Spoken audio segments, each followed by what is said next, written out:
Hello and welcome back to an all-new episode of Caregivers Community. I am Danielle and welcome to 2026. We are in 2026 right now, which is an exciting time to be in because it is a new year. And let's get into our topic today. We are talking about identity crisis and roles as caregivers. So let's talk about the all-consuming identity crisis that we usually experience when we're caregivers. We start to take on a role that maybe might feel consuming, unfamiliar to us, maybe overwhelming, maybe also a lot of outside pressure from family and maybe possibly friends to feel like you have to take on so much for them and make sure that the person that you are caring for is getting the best care that they deserve, and that's a lot of pressure for one person to handle most of the time. There is also a fragment aspect of it. Maybe you feel like you're being pulled in so many different directions as a caregiver. Maybe you are a spouse to somebody and you are a child to somebody else, and maybe you're a parent to your own children, and maybe you're a caregiver to maybe a child or a partner or even a parent, and that role is feeling a little bit overwhelming at times. You feel exhausted because maybe the role is taking up so much of your time and your energy and even your mental space, because you are feeling so much anxiety and so much fear and so much love at the same time that you kind of don't know how to approach things at times. Maybe there's a situation that's going on that you don't really know how to approach the situation gently, but you're trying to approach the situation as gently as possible, and sometimes you're just so exhausted that you don't know how to approach the situation at all, so you tend to avoid it until maybe it gets a little bit worse, or it gets extremely worse and you cannot tolerate the situation anymore.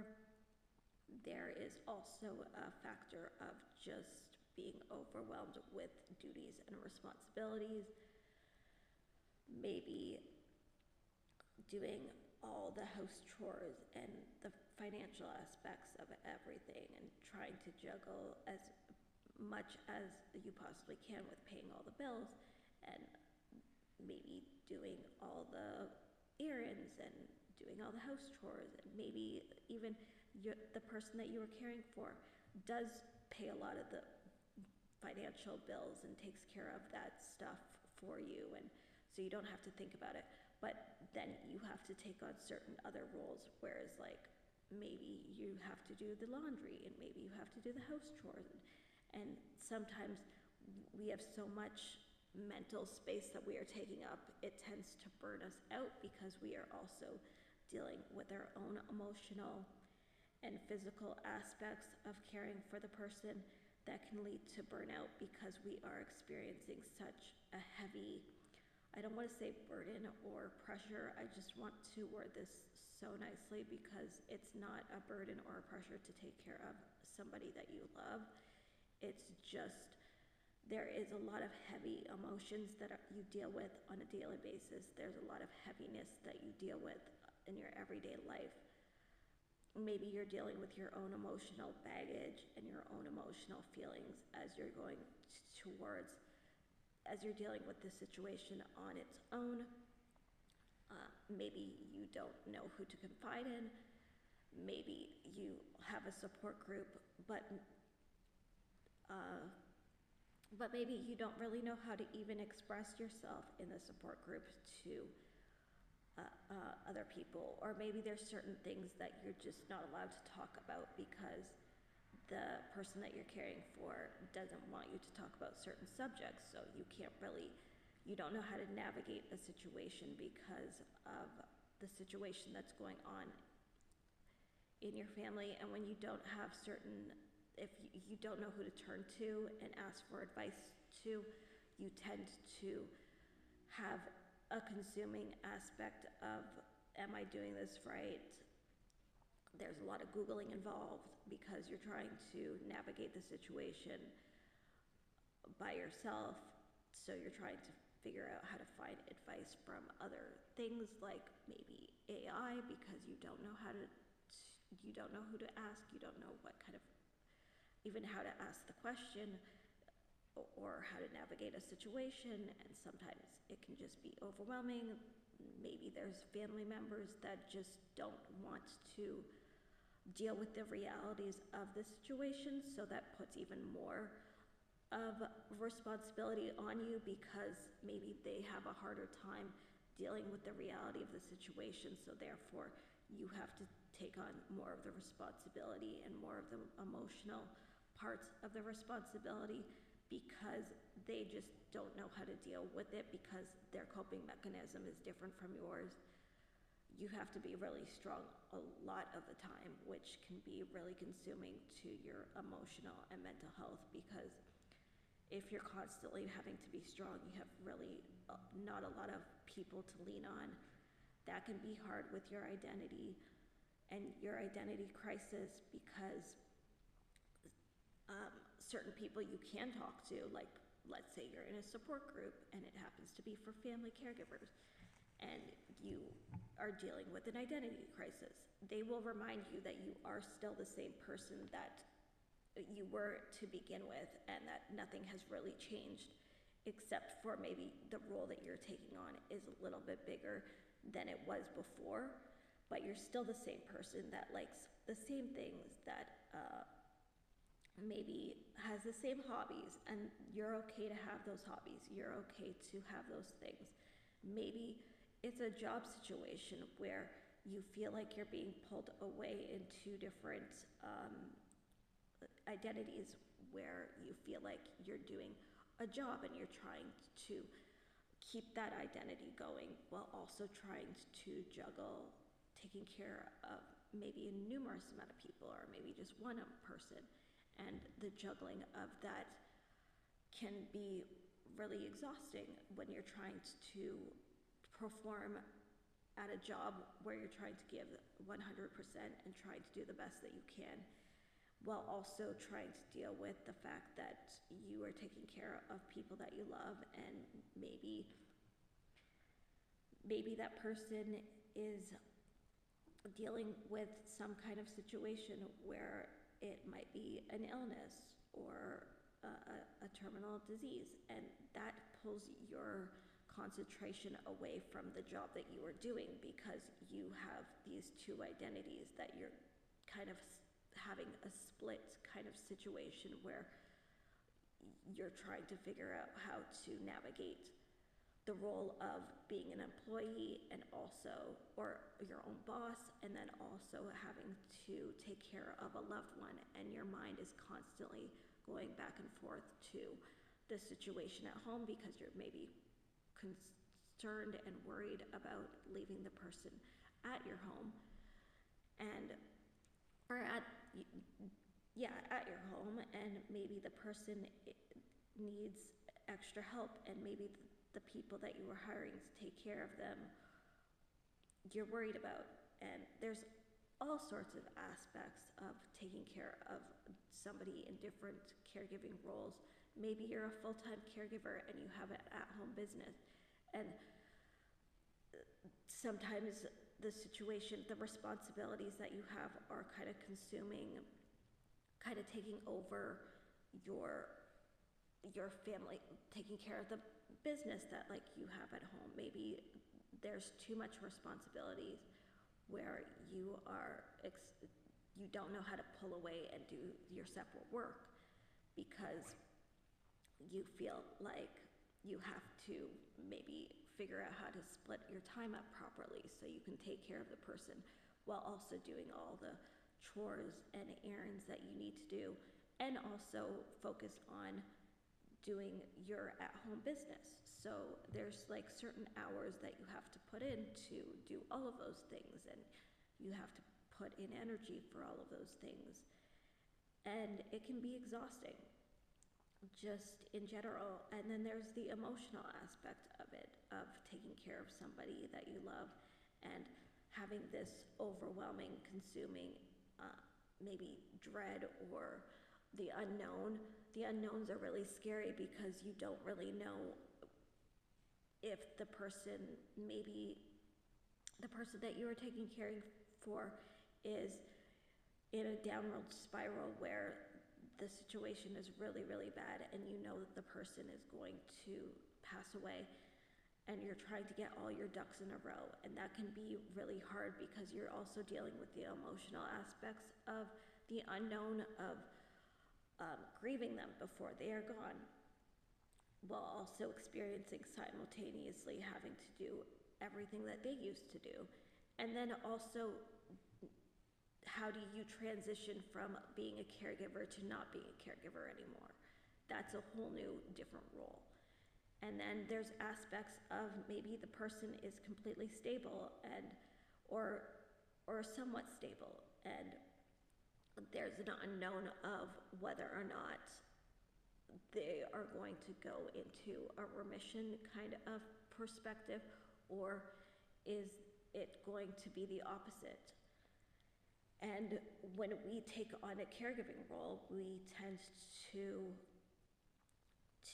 fully consume ourselves in that role, almost like a tunnel vision like aspect of the situation, where we just solely focus on being a caregiver.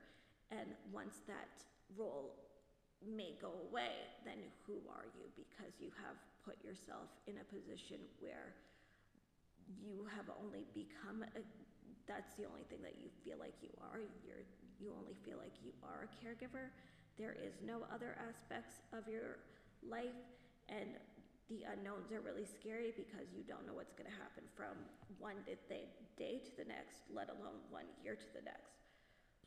So there's just a lot of stress and emotions and feelings that you're going through, and you're also dealing with a lot of brain fog and burnout and just all-consuming fear and anxiety, and that you're constantly trying to take care of yourself and somebody else.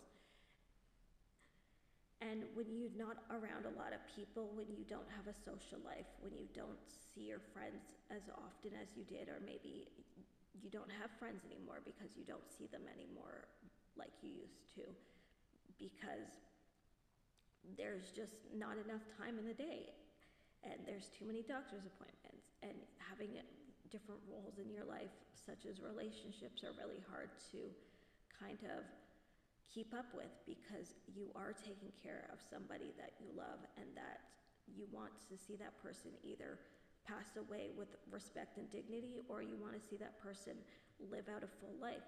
So there's a lot of pressure that goes with that, and sometimes other people don't understand you being a caregiver as well, and they don't know how to talk to you, so then you feel isolated in the sense that, okay, my friends and I don't know what to talk about anymore because caregiving is all I do, and they don't really understand that, and they don't know how to talk to me about that. So like I said before, going to caregiver groups is a really good way of feeling like a sense of belonging, while also trying to find yourself again or remember who you are. And there's the aspect of the loved one that you are caring for. They are experiencing their own identity crisis, whereas they are starting to feel like they might be a burden, or they are having a really hard time just living in general. Maybe they're exhausted all the time or sleeping all the time, and they don't really know who they are either, because they feel like they are either the disease that they are dealing with, or they feel like they are the medication that they are dealing with, or they don't even know who they are anymore because they can't have hobbies or do the things that they used to do and they used to love doing either, because they are so consumed with their own situation. So then it becomes a lot of the caregiver and the loved one experience a lot of resentment and sadness and anxiety towards each other. And sometimes when you're so exhausted and tired, you no longer know how to speak to each other at times, and you're trying to keep things as normal as possible, but nothing about the situation is normal. So you're also trying to just navigate every day as if it is kind of a brand new situation, and sometimes you are so exhausted that both of you could get really irritated with each other because maybe there's a situation going on and you just don't know how to talk about it, and you want to be as sensitive to the person as humanly possible. And maybe there's a numerous amount of like situations that are going on, and maybe the communication isn't getting across properly because you really don't want to hurt the other person's feelings, and especially the person that you're caring for. They're already dealing with so much. You don't want to hurt their feelings on top of everything else that they're dealing with. So having to be really sensitive in the situation is really difficult, and putting yourself in a situation where you are choosing to be a caregiver because you love the person that you are caring for, but you also are trying to figure out a balance on how to not feel like you're taking so much credit for the situation that is happening, because you don't want to feel cocky about it or like too confident that you're like, oh yeah, I helped this person transition into the life that they're in, and I'm taking care of them, aren't I such a good human being? We as caregivers sometimes don't want that spotlight on us, and when we feel like we are being basically praised for some kind of role that we are in, it makes us feel shy away from the pridefulness of taking care of the person because we're not doing it for credit, and that amplifies the caregiving role, and that puts us in a situation where the identity crisis once again will kind of start to mess with our heads because we are being consumed with this caregiving role on a daily basis as it is. And when somebody brings up the fact that you are doing such a great thing, sometimes it can lead to an even bigger identity crisis because you don't want to take credit for something that you're doing out of love, but you also don't really know how to answer it because you know that you are the family caregiver and that you know that you're taking care of this person and you're doing it for love.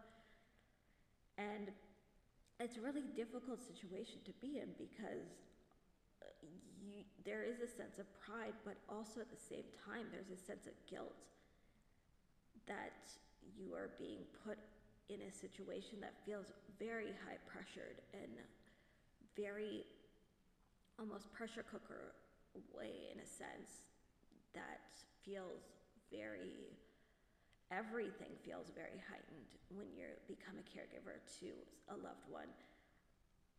Every aspect of the role becomes heightened. There is a sense of just this overwhelm of sadness, depression, burnout, exhaustion, and there's a sense of joy, happiness, love, unconditional love, support, just a sense of feeling pride of being a part of a caregivers group. Maybe because you feel pride because you know that other people are out there doing the same thing as you. But then there's a sense of guilt because it's like, who am I to be the one to take credit for something that I'm not really even doing? The person that I love is doing the hardest work of all. They're the ones trying to survive in this situation that was given to them. It wasn't even really a choice, and they're the ones that should be prideful, not us for taking on a role that is just what are we gonna do? Like, we're supposed to take on this role, like, out of love, out of support, out of just like pure unconditional love. People don't get praised for being a parent.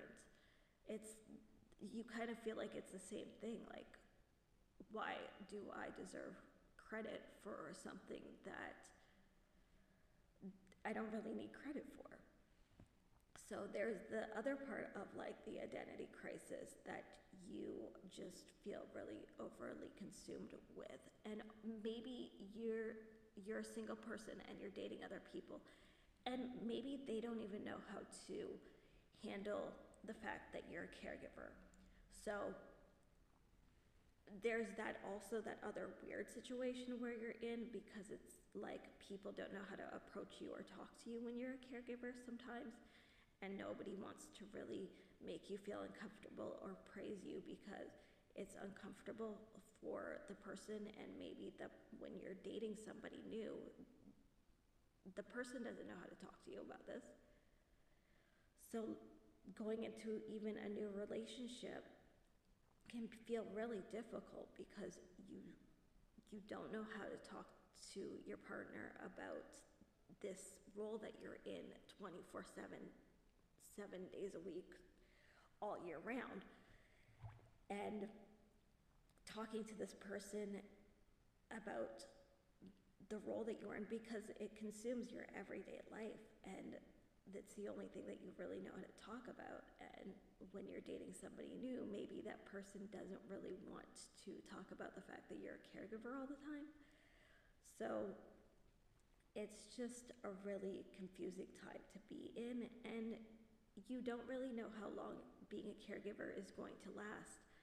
It can take over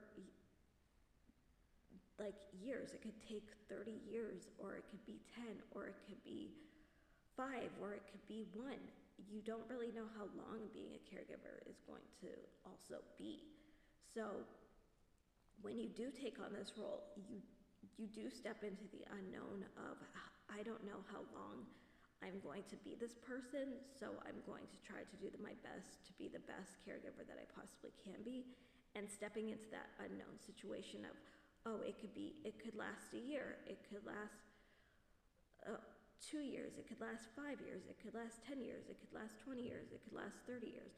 We don't know how long we're going to be in a situation where we do become a caregiver. And the all-consuming aspect of it is really, really difficult to even wrap our minds around, because we are also dealing with our own human emotions of taking care of a loved one and watching them in a situation that they never asked to be in the first place. And you're dealing with your own emotional feelings about those things, while also trying to be really, really strong for that person and trying to be the best possible version of you that you can be for that person that you love, because you are caring for them. And you don't want that person to feel ever like they are a burden, or that they are taking up so much of your life that it feels sometimes so overwhelming. But you don't want that person to feel that way, because that is not why you're doing that. You're taking care of the loved one that you have because you love them. That's why we choose to be caregivers.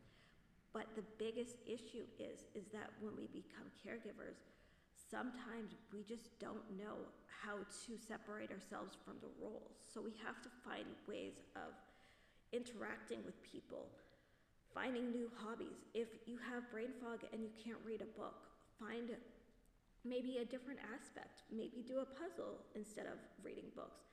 If you love to paint and color and draw, maybe instead of painting and drawing, maybe get back into art by coloring.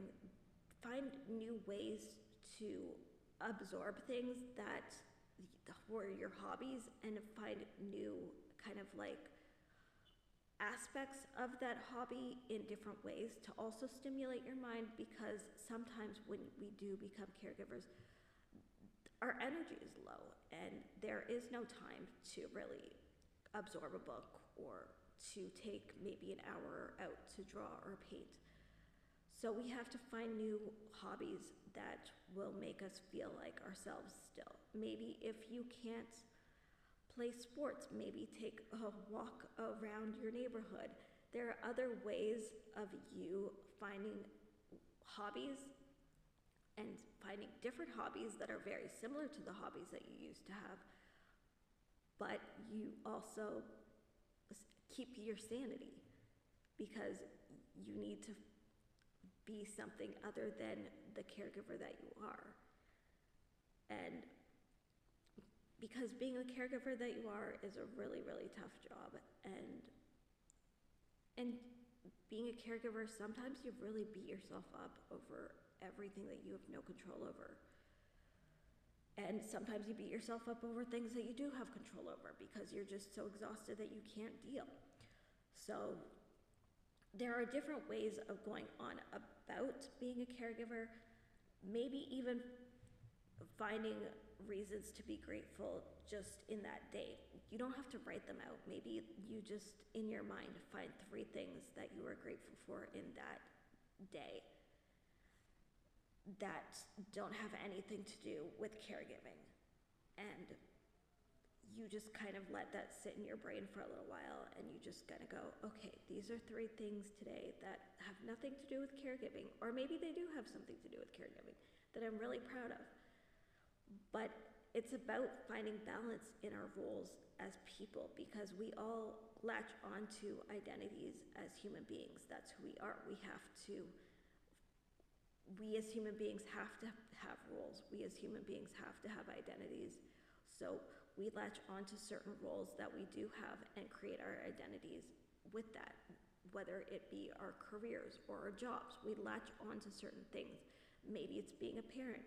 We latch on to being a mother or a father, because that is our role that we are playing in. So we tend to latch onto things that feel familiar to us, and we tend to absorb in those roles, and we start to consume ourselves into those roles. Like everybody does it. We identify with the job that we're in. We identify that we're a parent or a child or a partner. We identify with every role that we're in. It's the same for caregiving. It's no different.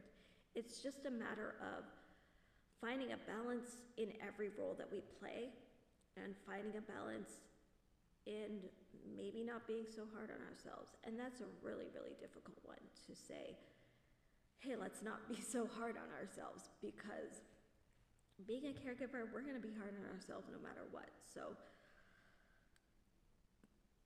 finding that kind of balance to be more gentle to ourselves, and maybe not be beating ourselves up because we couldn't find a certain way to deal with a certain situation that day, or maybe we just keep putting things off because we don't want to deal with the situation in general, because we just can't deal.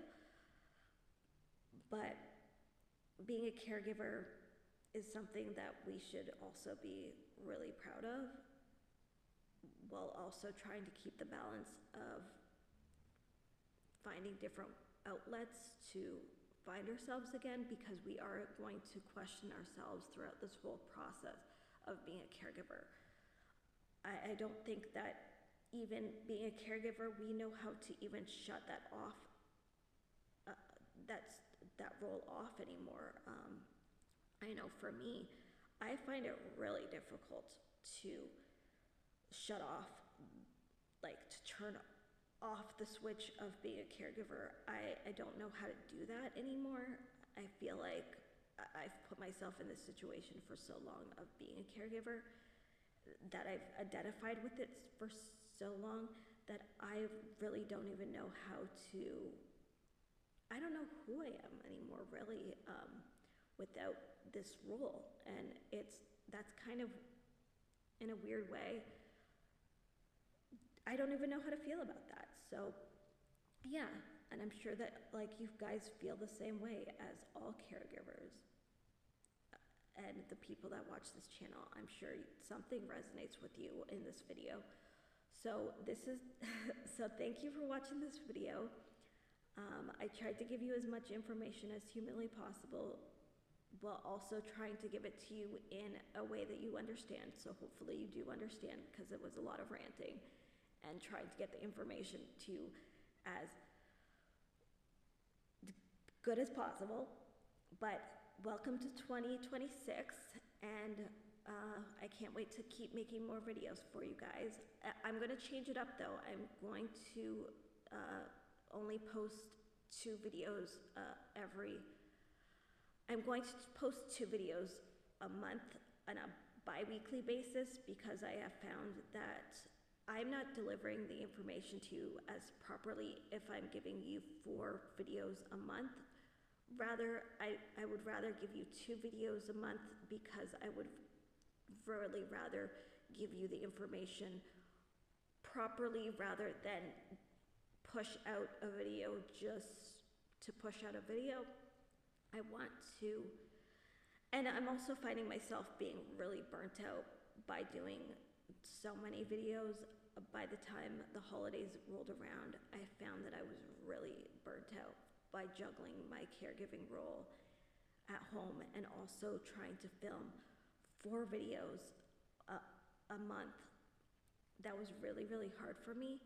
So I'm going to pull back on the videos and give you the best kind of quality videos that I possibly can by giving you 2 videos a month. Maybe I will be able to deliver the information better, because my brain fog is starting to lift now that I have taken the time to take care of myself and taken a little bit of time off.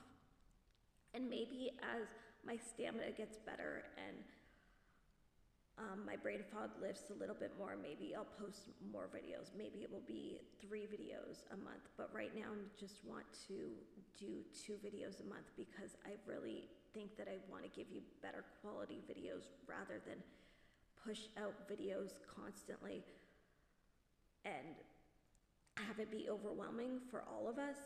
It's not really serving either of us if I can't deliver the videos when I'm exhausted.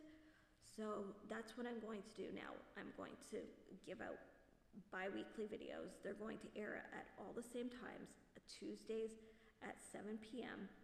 And I'm still going to be making shorts out of all of these videos. I just want to let you all know that I'm changing it up a little bit, just because I have realized that my roles and my juggling is not really I'm not doing a good job on either end while filming these videos, because I'm not giving my all to the caregiving and I'm not giving my all to these videos if I'm constantly feel like I'm being torn away by both, because I feel like I have to give out 4 videos, 1 video a week for 4 weeks.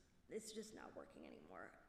And I'm really glad that I took that time off in between Christmas and New Year's to be able to realize that looking back on my past videos, I'm not delivering the way that I want to, and I'm not giving you the quality of videos that you guys all deserve and that I deserve to make. So yeah, so that's what we're going to be doing in 2026 is I'm going to be making 2 videos a month, and we're going to see how it goes, because I mean, I want to deliver you guys the best content that there is possible as a family caregiver. And a lot of these videos have a lot of research to be put into them. I have to come up with the ideas. I have to come up with the titles. I have to come up with the thumbnails. And it's just a lot of work to consume myself in on a monthly basis. And I just don't think that I was giving you the greatest videos at the time. So we'll see how this all works out. We'll see how well everything goes, and if this style of posting videos works for all of you, then we will still just keep up with this new kind of delivery that we're going to do. So yeah, so just enjoy, and I will see you not next week but the week after. So please enjoy this video. Like, subscribe, and comment if you felt anything resonated with you. And if you like my channel, please subscribe to my channel.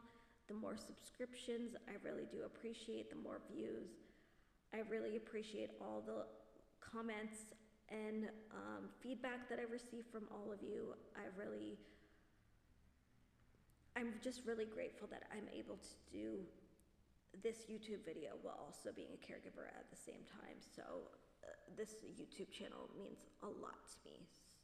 So thank you so much for anybody who has tuned into my channel, my shorts, my long form videos, and who has subscribed to my channel, liked, comments, shared. I appreciate all of it. Until next time, I will see you again. Let's put the care back in caregiving, and let's do this thing. Like, let's just change the caregiving world, and let's create a community around the world of caregivers that make a better caregiving life for all of us, and also just have each other to support each other. So let's put the care back in caregiving, everybody, and I will see you again very soon. Bye for now.